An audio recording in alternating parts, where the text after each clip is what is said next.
You have to grow the top hairs all the way over all the other hairs. That's how that mustache works, which gives it the volume of it. Socially, it was a tough 6 months for me. It's fun to play somebody who is underestimated and also barely covers her frustration at times. You can't read about the break-ins and Watergate and these two guys without going, it's a tragedy, but a really funny one. Hi, Justin. How are you? What's going on? Good. How are you doing? I'm doing all right.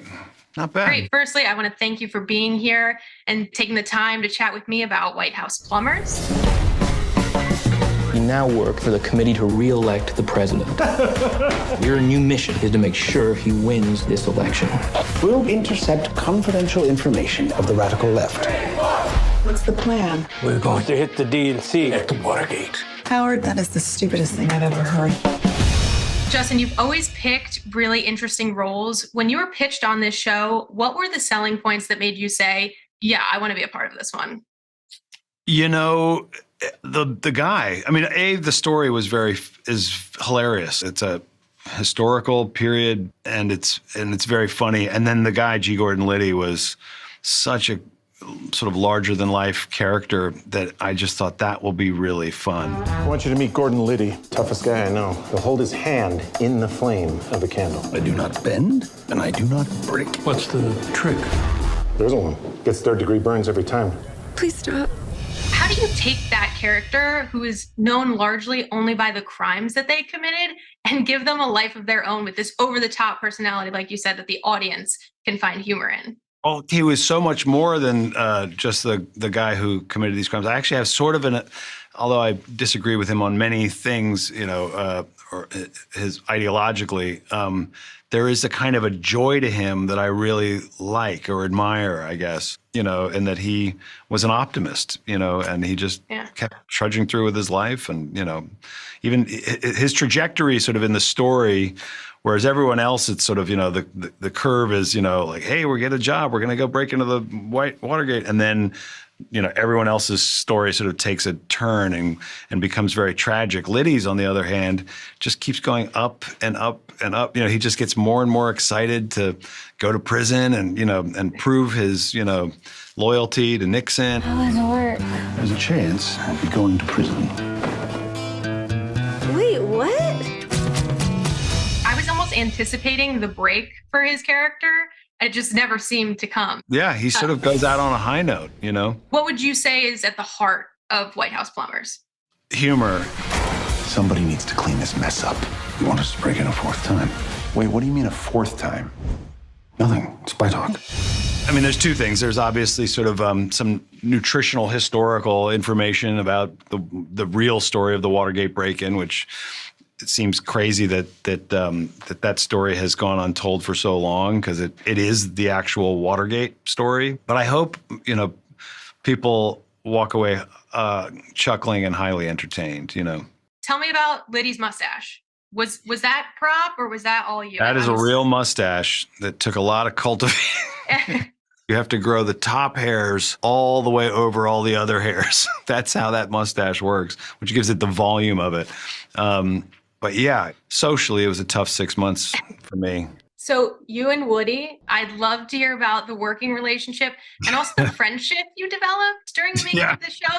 It's the situation you hope happens when you work, especially with someone like Woody, who I respect and admire so much. Immediately, we sort of realized that we had a very similar funny bone and laughed at a lot of the same things. So the bromance that we have sort of started happening as we were starting to shoot, you know, and it was very helpful to the characters themselves. You know what I mean? Yeah, you could feel that during the show. I was like, there's no way they're making up this chemistry. It has to live outside of the camera. Yeah, we had a blast. I was sad to say goodbye to it. I imagine, yeah. So as I was watching the show, I found myself Googling some of the things I was seeing and thinking, did that really happen? When you were reading the script, were there any plot points in the show that you were surprised or like forgot that they actually took place?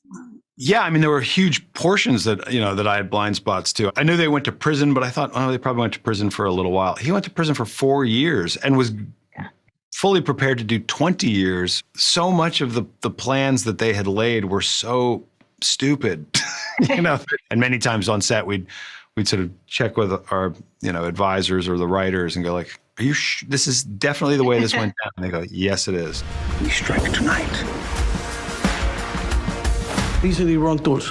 What? He has the wrong tools.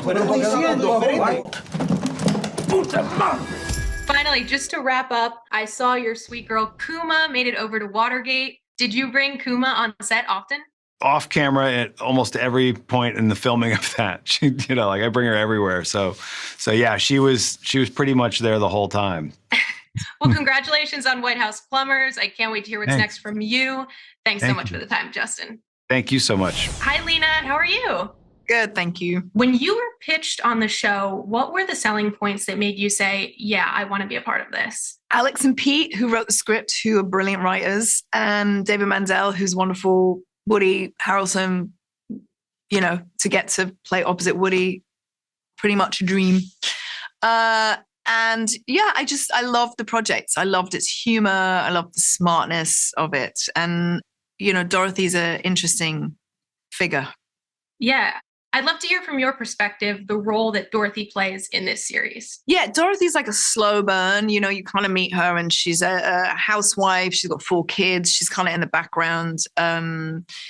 Husband is out front, egotistical, driven, self-important. And Dorothy's just picking up the slack. And then, but very, very slowly, you realize that Dorothy's way more calculated and she's a better player of the game than anyone expected. She's also probably one of the smartest people in the show. It's fun to play somebody who is underestimated and also maybe barely covers her frustration at times.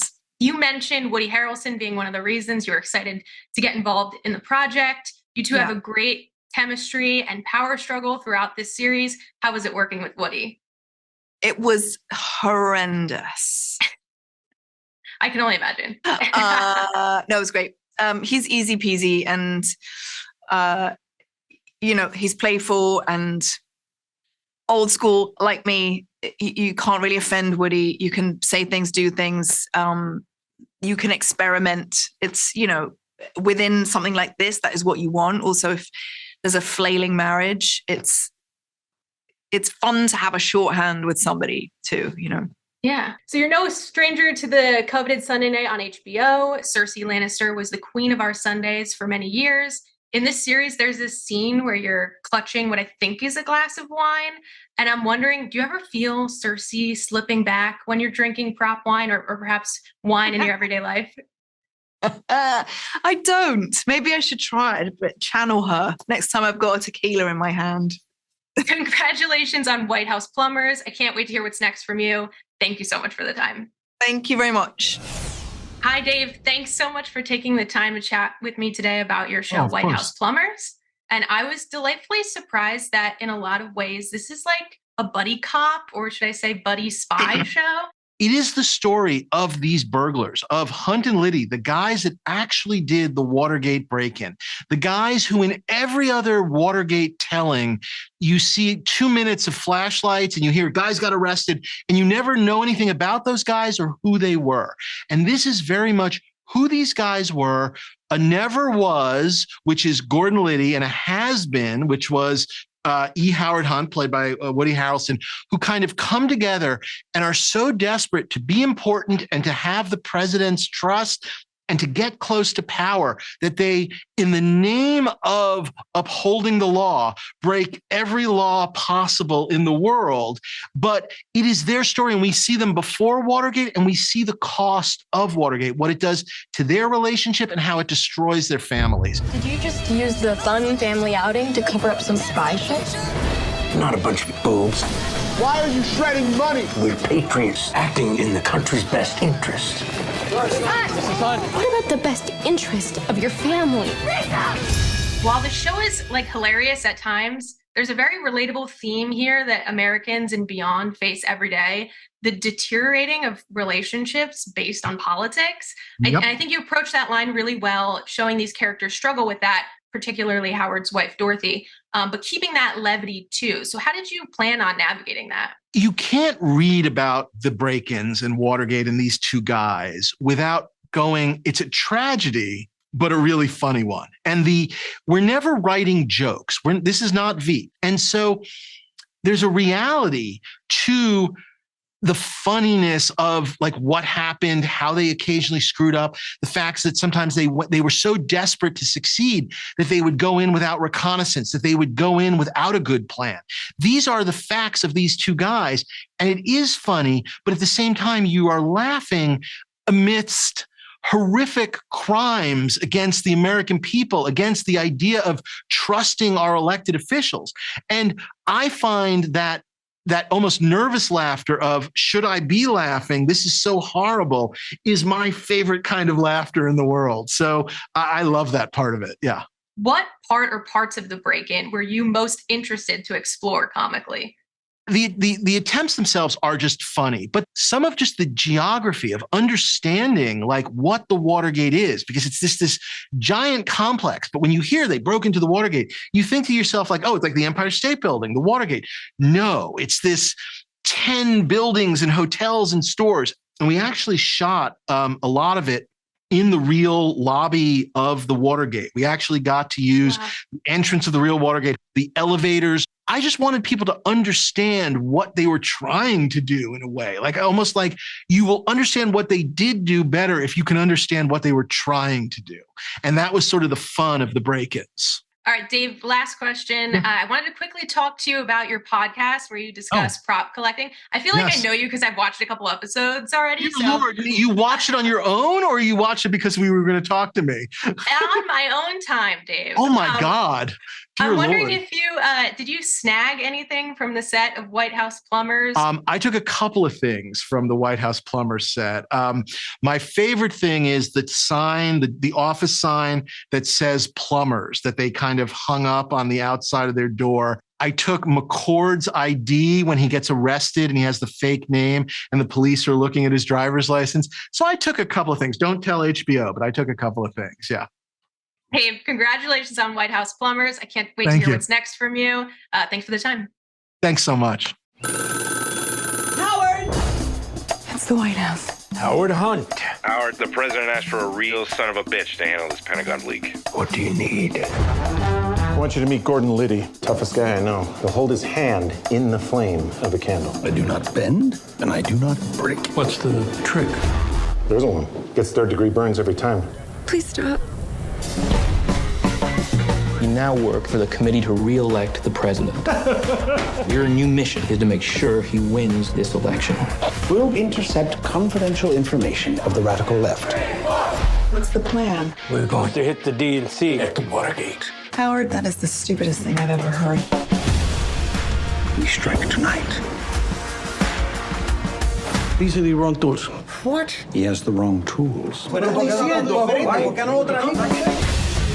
This time we walk straight in the front door. It's a double-sided deadbolt. Puta madre! Somebody needs to clean this mess up. You want us to break in a fourth time? Wait, what do you mean a fourth time? Nothing. Spy talk. How does it work? There's a chance I'll be going to prison. Wait, what? I really hope you understand the scope and scale of this thing. You tell those spineless, two-faced politicians loyalty is a two-way street. Did you just use the fun family outing to cover up some spy shit? We're not a bunch of fools. Why are you shredding money? We're patriots acting in the country's best interest. What about the best interest of your family?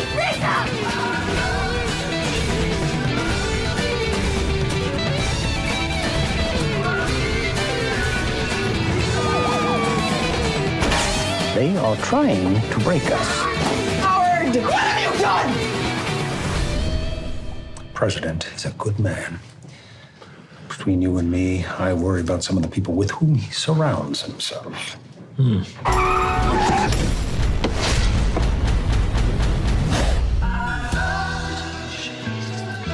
Plumbers? We fix leaks.